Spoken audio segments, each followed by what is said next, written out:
Hello and welcome to Aviraj IAS Academy everyone. आज का topic is going to be a very important topic on grammar that is subject verb agreement.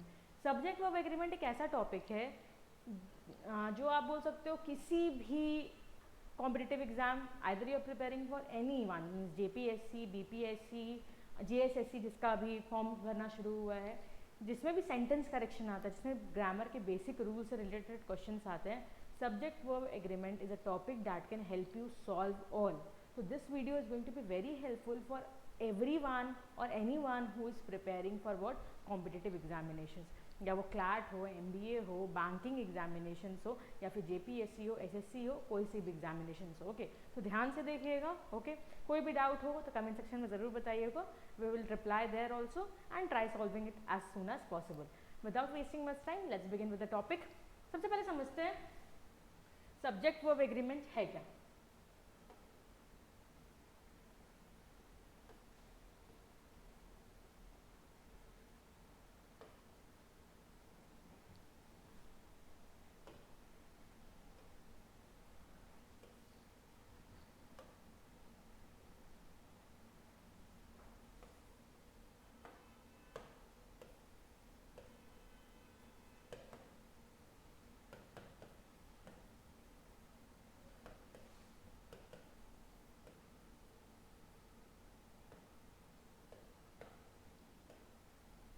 Here we are seeing three words. First is subject, verb and agreement. Subject क्या होता है? एक sentence के दो part होते हैं, right? Subject and predicate. Subject का मतलब होता है what is being talk about in a sentence. एक सेंटेंस में जिस चीज़ के बारे में बात हो रही है उसे हम क्या कहते हैं? Subject. Like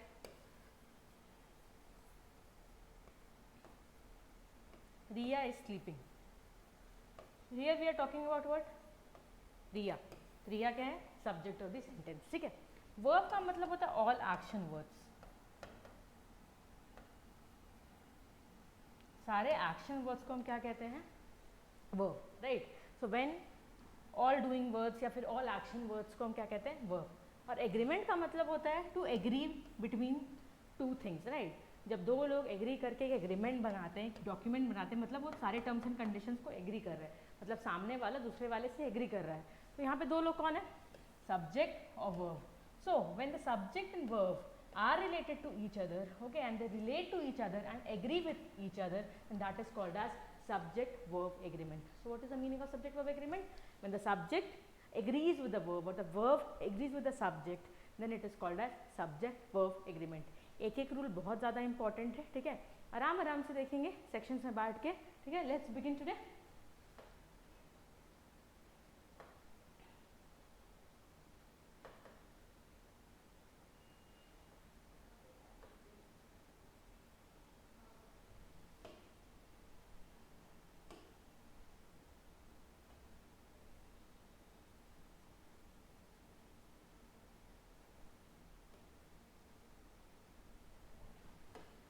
so the first rule, सबसे बेसिक रूल देख लेते हैं, ठीक है?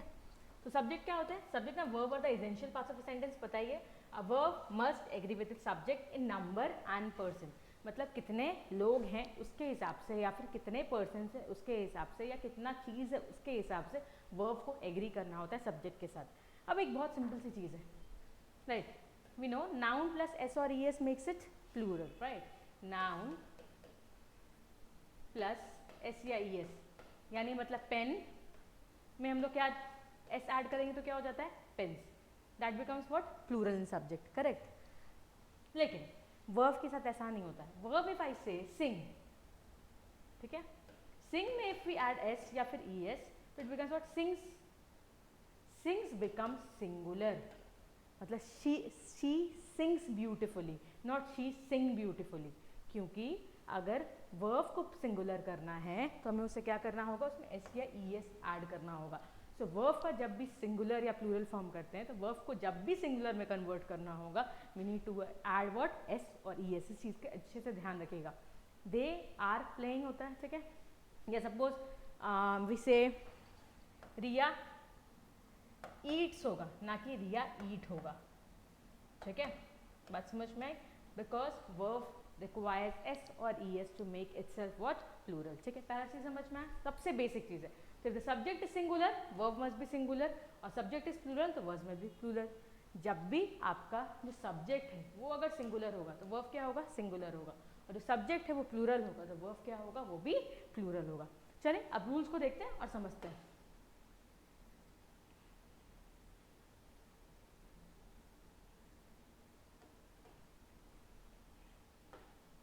सबसे first rule, two or more singular nouns or pronoun join by and take a plural verb. तो जब भी कोई दो नाउन को हम लोग ऐड कर रहे हैं, ठीक है, दो नाउन्स है, ओके, या प्रोनाउंस है जिनको हम ज्वाइन कर रहे हैं किसके साथ, ऐड के साथ, सॉरी एंड के साथ, तो we use what, plural verb. Like for example, if I say Riya and Rohan is playing और are playing, it should be always are playing. Riya and Rohan are playing. क्यों? बिकॉज ये क्या है, एंड यहाँ पे कितने सब्जेक्ट्स हैं, रिया 1, रोहन 2, करेक्ट. तो दो जब सब्जेक्ट्स हैं मतलब ये क्या है, प्लूरल इन नेचर है, तो आपका वर्ब भी क्या होना चाहिए, प्लूरल होना चाहिए. बात समझ में आई?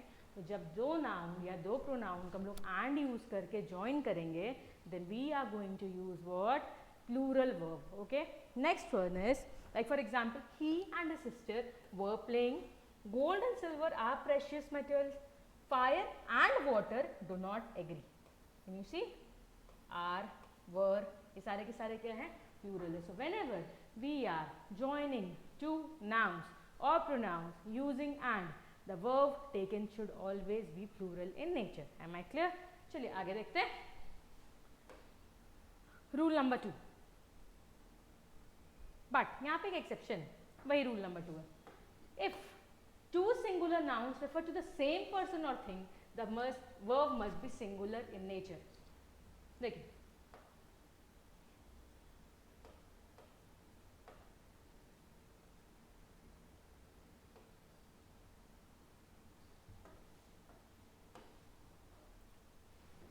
suppose if I say the manager and owner are coming. ठीक है, the manager and owner are coming. And another sentence goes like, the manager and the owner are coming. What will be the difference between these two sentences? ये दोनों sentence में क्या difference होना चाहिए? The manager and owner. यहाँ पर owner के पहले कोई भी और आर्टिकल नहीं है, right? There is no article here. मतलब मैनेजर और ओनर दोनों क्या है, एक ही इंसान है. Understood? That means it is a singular verb, sorry singular noun. तो यहाँ पे वर्ब क्या हो जाएगा, singular in nature. The manager and owner is coming. But यहाँ पर the manager and the owner, यहाँ पे कितने, फर्स्ट सेकेंड, करेक्ट, ये दो नाउन्स है. तो दो नाउन मतलब व्हाट, प्लूरल. तो अगर दो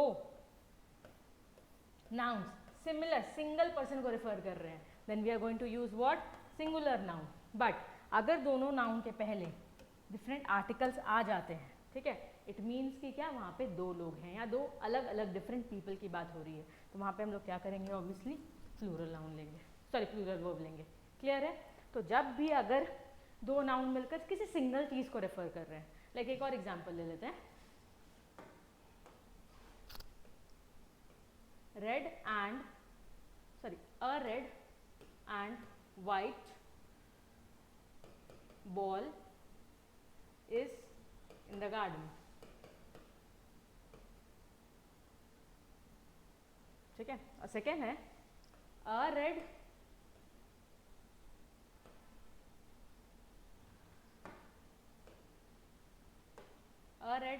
and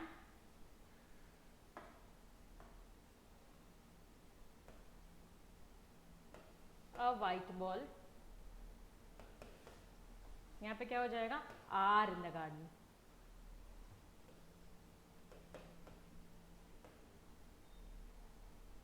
रीजन बिहाइंड क्या, बिकॉज यहाँ पे क्या है, a red and white ball, यहाँ पे एक ही बॉल है, जिसका कलर क्या है, रेड एंड वाइट है, बट यहाँ पे क्या है, a red and a white, मतलब एक रेड बॉल है और एक वाइट बॉल है, तो यहाँ पे क्या हो जाएगा आर, और यहाँ पे क्या होगा इस।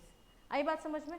जब दो सिंगुलर नाउन्स के पहले अलग अलग आर्टिकल लगे होंगे, that means we are talking about two different persons or two different things. Okay, so we are going to use the verb according to that only, that is plural in nature. But oppositely, when two nouns, ऐसा लगता है two nouns, ठीक है, refer to one singular person or thing, then the verb taken must be singular in nature. ठीक है, चलिए next देखते हैं. When that, so अब मैंने ये बता ही दिया कि जब भी आर्टिकल यूज करते हैं before only one noun, one person और thing is indented and hence the verb must be singular. ठीक है, नेक्स्ट देखते हैं रूल नंबर 3. ये ध्यान से देखिएगा. When two or more subjects are joined by, as well as, like, besides, with, in addition to, together with, along with, but, except, the verb is used according to the first subject. देखिए, जब भी दो subject है sentence में, ठीक है, और आप वो दो सेंटेंस को कनेक्ट कर रहे हैं ये सारी चीज़ें यूज़ करके, as well as, like, besides, with, in addition to, but, except, along with, together with, तो वर्ब हमेशा फर्स्ट सब्जेक्ट के साथ एग्री करना चाहिए. ठीक है, like for example if I say the teacher along with his students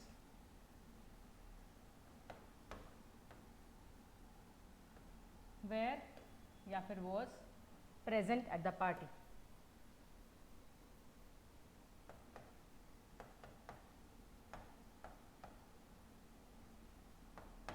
ठीक है, अब बताइए the teacher along with students were या was present at the party, क्या होना चाहिए? यहाँ पे टीचर फर्स्ट नाउन है, सेकेंड क्या है, स्टूडेंट्स है. किससे ज्वाइन कर रहे हैं हम लोग? अलॉन्ग विथ के साथ. रूल क्या बोलता है कि अगर अलॉन्ग विथ के साथ ज्वाइन करेंगे the verb must agree with the first subject. यहाँ पे ये क्या है, प्लूरल है, यहाँ पे ये क्या है, सिंगुलर है, बट हमें किसके साथ एग्री करवाना है? फर्स्ट सब्जेक्ट के साथ. First subject singular, the verb क्या होना चाहिए? Singular. So was present at the party. आई बात समझ में? क्लियर है? जैसे और एग्जाम्पल देख लेते हैं. The leader with all his followers was arrested. यहाँ पे अगेन फॉलोअर्स हैं लेकिन वॉज और लीडर. क्लियर है? वैसे ही the ship along with its crew was lost. Ship क्या है यहाँ पे? सिंगुलर है, तो वॉज यूज होगा. The guru as well as his disciples, disciples जबकि प्लूरल है, इज कमिटेड टू सेलिब्रेशन. क्यों? इज और गुरु. आई बात समझ में? दिख रहा है अच्छे से? Is, Guru, ship, was, leader, was. ठीक है, तो जो भी फर्स्ट सब्जेक्ट होगा उसी के अकॉर्डिंग हमारा क्या एग्री करेगा? वर्ब. किस केस में? जब हम लोग दो नाउन को ज्वाइन कर रहे होंगे या दो सब्जेक्ट्स को ज्वाइन कर रहे होंगे using what? Like, besides, with, in addition to, together with, along with, but, except, etcetera. Okay, this was very simple rule. चलिए अब आगे बढ़ते हैं.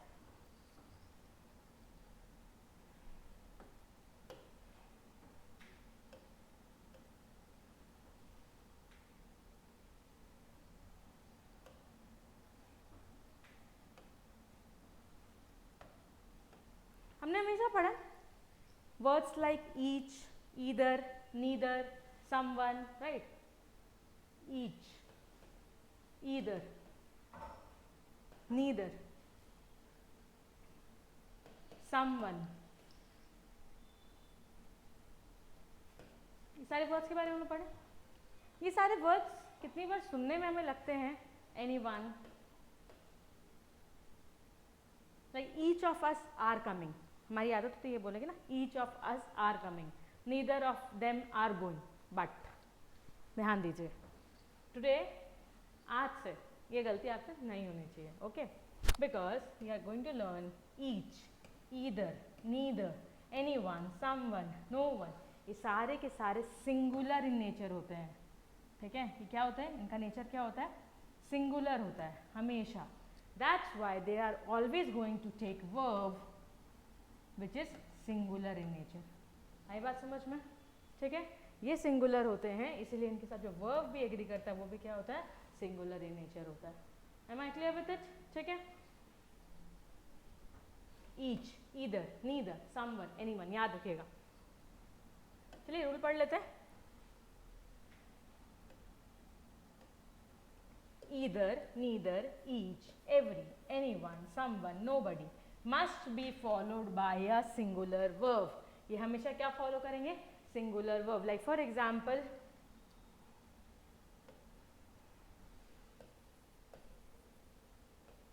none of your friends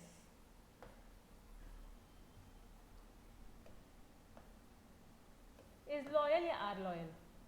obviously अभी आपने पढ़ा इज लॉयल. आई बात समझ में? ठीक है. Each of this substance are available या is available? Again is available. Clear है? ठीक है. So this is what is the rule number 4. Next,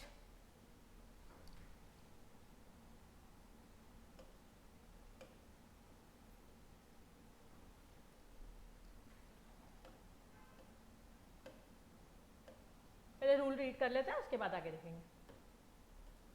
When the subject is joined by or, nor, either or, neither nor are of different persons, मतलब एक singular है और plural है, the verb agrees with the nearer. मतलब देखिए,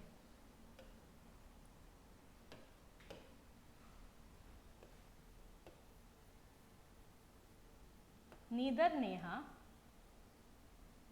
nor her friends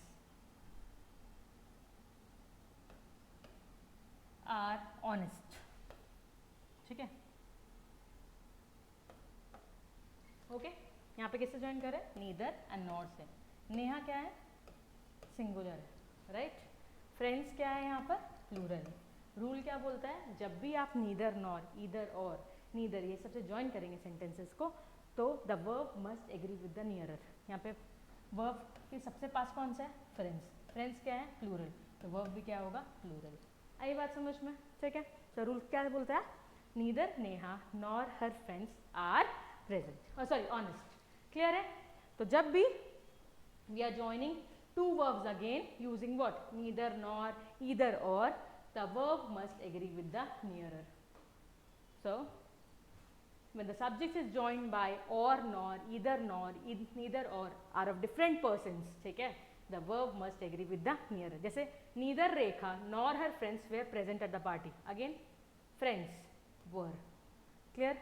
You or she is to blame. she के साथ क्या आएगा? is. Either you or I are going होगा या am going होगा? am going, क्योंकि I के साथ एग्री करना है. बात समझ में आए? तो आज हमने क्या देखा? सब्जेक्ट वर्ब एग्रीमेंट के 5 रूल्स देखे. ठीक है. आज के क्लास में ना 5 ही रूल देखेंगे, so that we can divide in short videos, ताकि आप फटाफट रिवीजन कर सकें. एक लंबा वीडियो बनाने से ज़्यादा बेटर होता है शॉर्ट वीडियोस में आप फटाफट खत्म कर पाते हैं टॉपिक्स को, और आपको भी थोड़ा बेटर फील होता है कि हाँ ठीक है, छोटे छोटे वीडियोस तो हैं, जल्दी खत्म हो जाएंगे. आई बात समझ में? So what was the rule? पहला रूल क्या था? सबसे सिंपल टर्म्स में, नाउन प्लस एस और ई एस करते हैं तो वो क्या बन जाता है? प्लूरल. लेकिन वर्ब प्लस एस और ई एस करते हैं तो वो क्या बन जाता है? सिंगुलर. ठीक है. फिर जब दो नाउन्स को या दो सब्जेक्ट्स को हम लोग ज्वाइन करते हैं यूजिंग एंड, ठीक है, तो वर्ब क्या होना चाहिए? हमेशा प्लूरल. लेकिन इसमें एक्सेप्शन था कि अगर दोनों नाउन किसी सेम चीज को रेफर कर रहे हैं. For example, the poet and singer died. ठीक है. The poet and the singer are dead. चलिए ठीक है, the poet and singer are dead. Okay. अब यहाँ पे पोएट एंड सिंगर बोल रहे हैं, एंड द सिंगर तो नहीं बोल रहे. इसका मतलब है द पोएट और सिंगर क्या है? दोनों एक ही इंसान को रेफर कर रहे हैं. तो the poet and singer is dead होगा, ना कि आर डेड. बट अगर the poet and the singer कहते हैं, the poet and the singer कहते हैं, तो यहाँ पे क्या हो जाएगा? पोएट अलग है, सिंगर अलग है. So it would become are dead. आई बात समझ में? ठीक है. फिर हमने रूल पढ़ा था, अगर सेंटेंसेस को हम ज्वाइन करते हैं अलॉन्ग विथ, ठीक है, together with, besides, except, but, ये सारे के साथ, then the verb must agree with the first subject. तो verb किसके साथ एग्री करेगा? फर्स्ट सब्जेक्ट के साथ एग्री करेगा. ठीक है. लाइक द टीचर, मैंने एग्जाम्पल दिया था, the teacher along with his students were absent होगा या वॉज एब्सेंट होगा, यहाँ पे वॉज एब्सेंट होगा। क्यों? कि टीचर क्या है मेरे लिए, सिंगुलर इन नेचर है, तो हमारा वर्ब किसके साथ एग्री करेगा, फर्स्ट के साथ। यहाँ पे दो थे, the teacher and students, students plural है, टीचर सिंगुलर है। बात समझ में आई, क्लियर है? तो टीचर के साथ एग्री कराना है फर्स्ट वर्ब के साथ। वहीं एक और रूल पढ़ा कि जब सेंटेंस को हम ज्वाइन कर रहे हैं नीदर नॉर, ईदर और, इन सब के साथ, then the verb must agree with the nearer. Verb हमेशा किसके साथ एग्री करेगा, नियरर के साथ एग्री करेगा। ठीक है, क्लियर है? और एक लास्ट रूल आज जो हमने पढ़ा वो था ईच, एवरी, एनीवन, समवन, जो भी इनडेफिनेट है, मतलब जिसका कोई क्लियर नहीं पता चल रहा है कि स्पेसिफिक किसके बारे में बात हो रही है, then there, each, anyone, someone, वो हमेशा क्या लेते हैं, सिंगुलर वर्ब लेते हैं, ना कि प्लूरल वर्ब लेते हैं। आई होप आज की क्लास आपको समझ में आई होगी। जो भी पांचों रूल्स हैं एक बार फिर से वीडियो देखकर रिवाइज कर लीजिएगा। Okay, you can write it down also. और हमारे टेलीग्राम चैनल है, उसका लिंक हम यहाँ ज्वाइन कर दे रहे हैं, so that you can get the PDF of this. आपको पूरा का पूरा PDF वहाँ पर मिल जाएगा। ओके, ठीक है, okay, then till then have a nice day everyone, thank you.